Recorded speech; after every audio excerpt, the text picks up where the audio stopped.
now I've got absolutely no issue saying that I'm a lesbian. Being unapologetically ourselves. Yeah. Obviously it was reality TV and it's all of that, but I think like it was an experience that I really needed but didn't realise I needed. The Rugby Rising Locker Room. Hey guys, and welcome back to the Rugby Rising Locker Room in partnership with Mastercard. I'm Sadia and this is Maud. Today we have Georgia Robert in the locker room, an icon both on and off the pitch. Georgia was born in North Yorkshire and currently plays football for Rugby FC.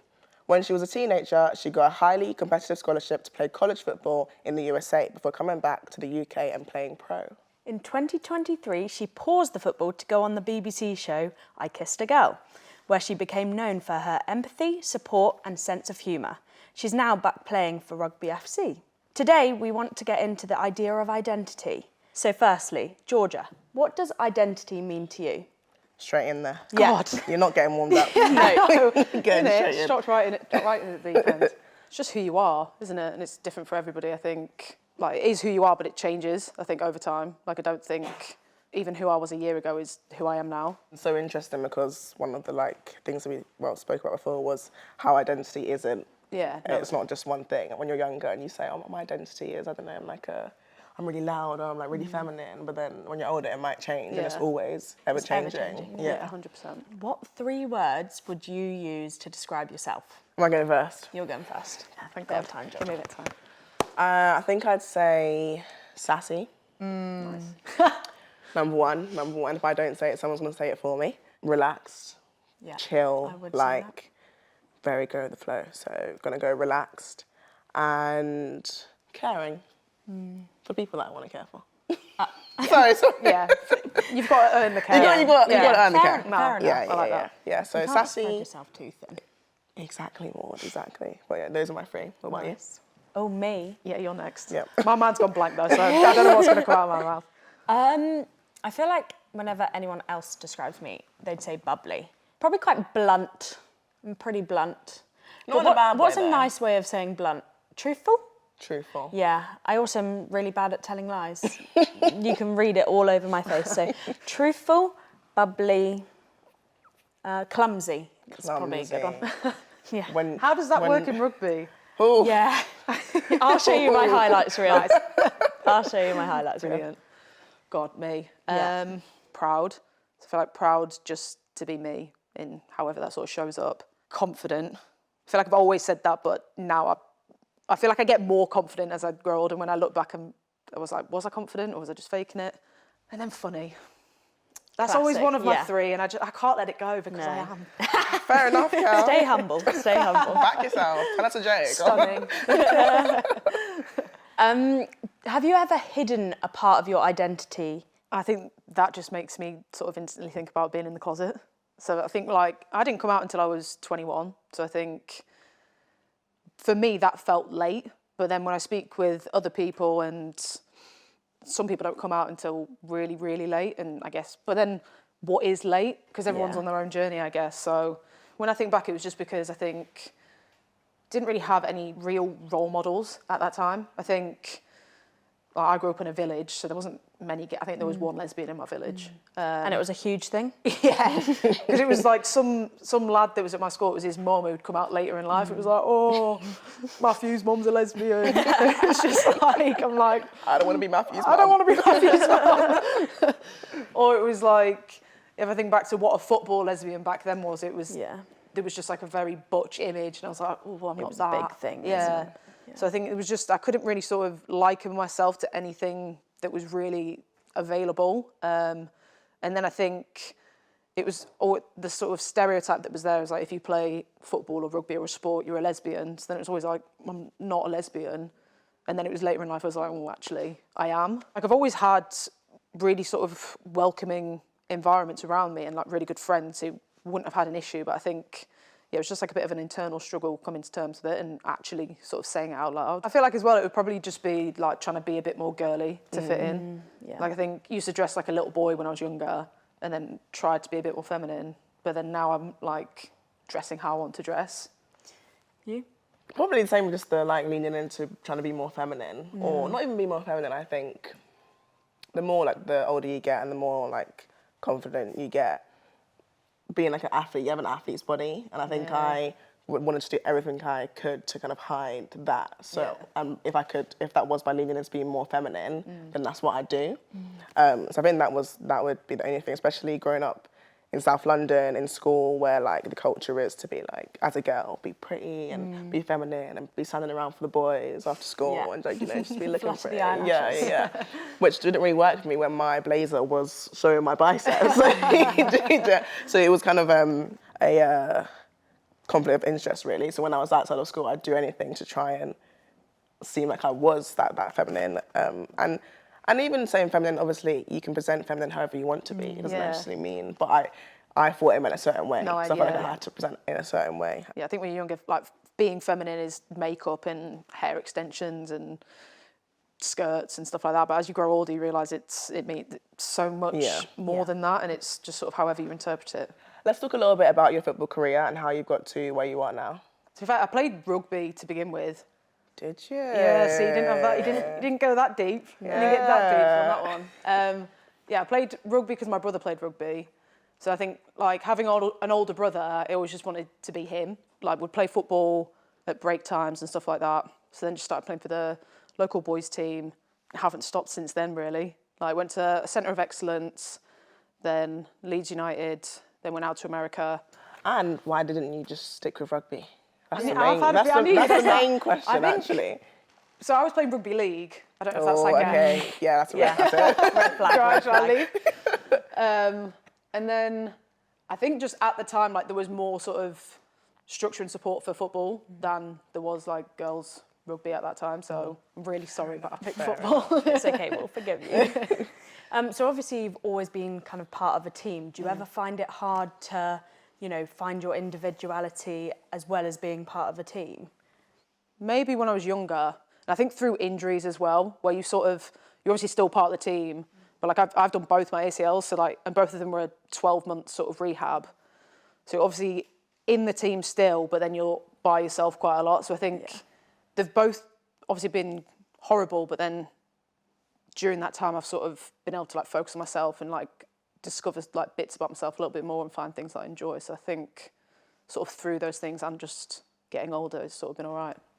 Yeah. You must really love football to go through 2 ACLs and still be... It's weird. I feel like they both sort of came at times where like I wasn't massively happy in the football setting I was in, and then it sort of like reset like my sort of like drive and desire for it. So weirdly, with like both quite good things. Yeah.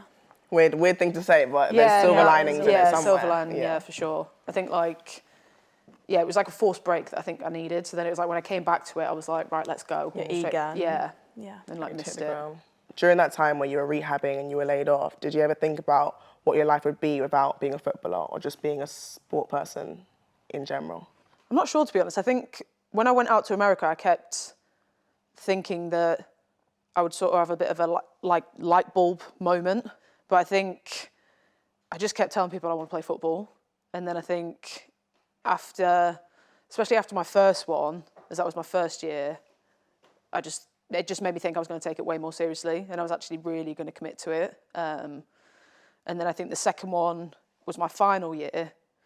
And I was so sort of focused on playing afterwards and I was so close to it. It was just sort of right, I need to just get back from this and crack on with what my plan was. So no, I don't think so. I think it just made me more driven and more focused on being a footballer. I think it's always interesting when people are like, what's your other option apart from being an athlete? No, but I know. Sometimes being an athlete, well, not sometimes, in this day and age, being an athlete is a viable career. Yeah, big time. So when that is your job, that's your job. Yeah. So you don't have to have a backup option. No. So. But I think like when I was growing up, I remember vividly when I was deciding like sixth form, was I going to do BTEC at A-levels, and speaking to the sort of head of football, and he was like, well, what do you want to be when you sort of grow up or you're finished? I was like, I want to play football. And he's like, women can't do that. And I was like, what? I was like, damn, what am I supposed to do now? So then I just kept thinking the whole time I'm out there in America that I would take a course or I'd do something and it'd be like, oh, this is what I want to do. But that just never actually ever came. And then after the first injury, it was like, if I'm doing this, like I'm really going for it. Feel yeah. Okay, let's talk about, I guess, the girl, obviously, and your decision to go on it and just the journey in general. Yeah, so it was a weird one. It sort of came out of nowhere. It wasn't something that I ever really thought I was going to go and do. Like, I got a message on Instagram about it, and I think to begin with I thought it was a scam. I thought that's so weird. Sorry. I thought surely not. And then I had another message, and then it was like announced what it was. I was like, oh, okay, it's not a scam. So I just thought, oh, stuff it, I'll apply. And then didn't hear anything for like 2 months. But then I got a message saying, oh, like, we're still going, like, trying to find people. I'd love to have a call with you. Like, within the space of a week, I'd had a call, had a Zoom, met all the producers, then gone down for like a psych check and like all those things. Oh, wow. And I was just like, okay. I was like, something's happening. I was like, I'm actually gonna have to make a decision here. Yeah. Because I think like I wasn't particularly happy at football, and I was on a 2-year contract at the club I was at, and I'd spent that summer thinking, I don't want to go back, which is when I'd got the message and why I was just like, stuff it, I'll apply. And then, yeah, when it happened, I thought, I feel like this is the universe like helping me out of a situation that I didn't want to be in. So I was like, stuff it, I'm doing it. Get a little tan. Yeah. I got an incredible tan. Oh my goodness. So when I first flew out, my first goal was to get rid of my sock tan. My ankles down. Ridiculously long football shorts. Like a farmer's tan. Yeah. Awful, absolutely awful. That was like my goal initially. Mm-hmm. And how was your experience on the show in general? Obviously going on, being surrounded by, you know, queer friends and queer girls, and just your journey, how did you find that? Yeah, I think whenever like people ask me now, I'll always say reality TV is weird, but my experience as a whole was mostly positive. I think like the first few days we were out there, it felt like we were on a girls' holiday. And then it wasn't until like some drama was sort of like stirred and something happened, it was like, oh, okay, it's actually a TV show. It's not just a big gang of girls that are like having a lovely time. Do they like force the drama? A little bit, or not? With like some things, yeah. So like, go and speak to that person, or yeah, there's a bit of that, or like there'll be bits. I think the first like bit of drama on the show was one couple having to vote another couple off. So that was like forced, but like also instigated. No one was like told who to pick, as it were. You'll maybe say something to someone and they can obviously hear it. They'll be like, I didn't like what happened there. It's not actually that deep, and I would have just slept and it'd have been fine in the morning, but they'll come and be like, you need to go and address that. Right. I don't actually think I do. Yeah. I don't think I do. Yeah. It's like, no, they're your friend, you need to go and address that. And I'm like, I didn't think I did, to be honest. And obviously talking about I Kissed a Girl, me being an avid fan. Yeah. There was a particular conversation about the word lesbian and how you feel about that word. Yeah. Obviously watching it from the outside, it was quite an emotional conversation. Yeah. And how do you feel like that's now affected your identity and how you feel about it and how it kind of links now, especially after the show? Yeah, I think it was huge, to be honest, because I think we were all just sat around and sort of we were just talking about how we each sort of identify and how we like to identify. So some girls, I don't think like sort of using queer. So I think someone brought up how they don't mind using lesbian, but don't get why other people don't particularly like it. And then I think myself and a couple of the others were like, yeah, we don't really like it, just because from school it's sort of always used in like quite a negative way. And then the conversation moved on to why the L's the first letter in LGBTQ+. And it was because during the AIDS crisis, lesbians were the ones that were helping the men that were suffering with AIDS and nursing them when sort of doctors or whoever were refusing to. It was the lesbians that stepped up and said, no, we're going to take care of them. And then when I was telling that, I think that's the first time I've told that without actually crying. Like when I told the girls that, because they didn't know, it was like such chills. Yeah. And like I got emotional and then a few of the other girls got emotional. It's just like, didn't realise how important that was at the time. I think until after, when everyone was like, oh my God, I didn't know that. Obviously it was reality TV and it's all of that, but I think it was just so important, especially for the amount of people that have watched it, but I think just massively for myself. Like it was a journey and an experience that I really needed, but didn't realise I needed. I think it sort of unmasked insecurities that I had and things that I needed to work on. And I think since doing it, it's just sort of, it's really helped me. I don't know if it was just because how maybe safe it felt to be in such, I mean, it wasn't a big group, but it felt big, like everyone was queer. Whereas obviously, I always think like being in football teams, and there's either majority gay or that's quite even, but it's not the same as that at all. Because I think the sort of footballing environments I've been in, it's not really something you talk about. You just sort of, you're gay, and then everyone, like, no one really cares. But it's not, you don't sit down in the changing rooms and chat about it the way we were like chatting about it there. Yeah, I think that part of the show was huge, and I don't think realised myself until sort of afterwards, and sort of seeing the reaction that it got, and then obviously the reaction sort of within myself. Like, now I've got absolutely no issue saying that I'm a lesbian. It's just something to be proud of and to really embrace.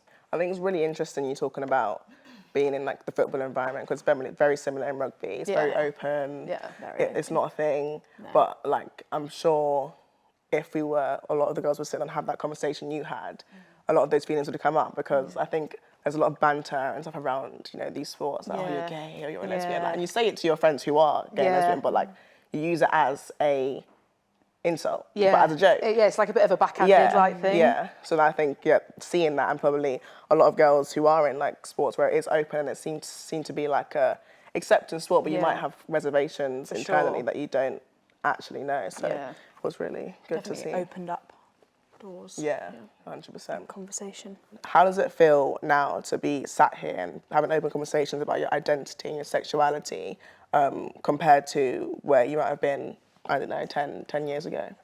I mean, 10 years ago I think I wouldn't have even been able to have the conversation, because I don't think I even like remotely knew myself then. Even a year ago, I would have been thinking, don't ask me about that, or been putting up on a bit of a front. Whereas I feel like now I'm just, it's just me. Yeah, I think that's the key takeaway, isn't it? Being comfortable in our own skin and being unapologetically ourselves. Yes, there we go. Speaking on identity, trying to link it all back to identity, a huge part of our identity is fashion and style. I think especially being in a team sport, you're in kit a lot of the time. You kind of want to express yourself through style, through fashion. What's your like kind of opinion on expressing your identity through fashion? When I think of my own identity and how that's changed over time, I think it's really reflected through my fashion and over time. Like, sometimes I'll look back at a picture where at the time I thought I looked really cool, and I'll look back and I'll be like, what on earth was I wearing? Yeah. And I even think back to like at school, where you were literally in your school uniform, and then I think outside of that I'd just be in sports kit. So it wasn't until I went to, I think, sixth form, where you actually had to pick what you wore each day, that I started to like slowly find myself. Yeah. And even then, like, thought I was cool, but now I'm looking back and I'm like, what was going on there? Yeah. But even when I look back to a year ago, especially I think having done the show, I think for me was a big part of sort of, not necessarily finding my identity, but I think becoming more confident with my identity. I think, like, as a kid, I was very sort of tomboyish and sporty and not much else than that. And then I think when I went to like secondary school, it was a bit like, not frowned upon, but I didn't quite fit in with the boys that I was friends with at primary school. So then I had to try and fit in with the girls. Then I had to try and like be a bit more feminine. And then I think as I've gotten older, I've sort of been able to like balance that a little bit. That works for me. But then I think since doing the show and realising that I probably wasn't as confident as I thought I was, and then coming out of the show and sort of being able to embrace myself a little bit more, I think, and then not being maybe scared to wear things that I actually want to wear and stuff like that. So I think, it's just, it ties in with the identity. It's just, I think, always changing. Yeah, I definitely look back at pictures of me and I'm like, oh, what am I wearing? I know. Yeah. It's embarrassing, Yeah. but For sure. I feel like that's everyone. I don't think anyone dressed cool. No. But at the time, you thought you were so cool, though. And people thought you were cool, too. Me? Everyone. No, I mean, you think I was cool? I mean, like, my friends thought I was cool at the time, but then we'd all look back and think, it's a not bit of a weird decision there. Just finally, really, like, what advice would you give a younger Georgia in terms of navigating the whole world of identity? Like, take your time with it. I think explore it and just try things that you want to try, and don't be scared to try things. I think it's always good to just explore and see what's out there and be flexible with it. Try new things. Be you. Yeah, just be you. Be you. And as we are talking about advice for younger selves, we've actually got a little segment that we do where we give priceless advice in partnership with Mastercard. So the question is, I want to play rugby, but I'm not sure I'll fit in. What advice do you have for me? I mean, I would just say just do it. I think if it's something that you want to do, just do it, because I think I've been in so many different teams and there's always the worry that you maybe won't fit in, or there's always a bit of a sort of adjustment period, but you always end up making friends and you always end up fitting in. Yeah, just go for it. I think you'll only regret it if you don't do it. So I think, like, be brave and do it. And I think with joining any kind of new sport, what always bonds you is a love for that game. Yeah. Like, and we say it all the time in rugby, like, I've met people who I would never have met in my general life. Yeah. Like, I've got friends who are 10 years older than me on the other side of the country. Yeah. But you're all bonded through that love of the sport. So if you want to play a sport, just do it. Yeah. And then you'll meet those friends and you'll fit in through the love that you have for that game. So. Definitely. Yeah. Thank you very much, Georgia, for joining us today. We've loved every second. And thank you for watching Rugby Rising Locker Room in partnership with Mastercard. Bye. Bye.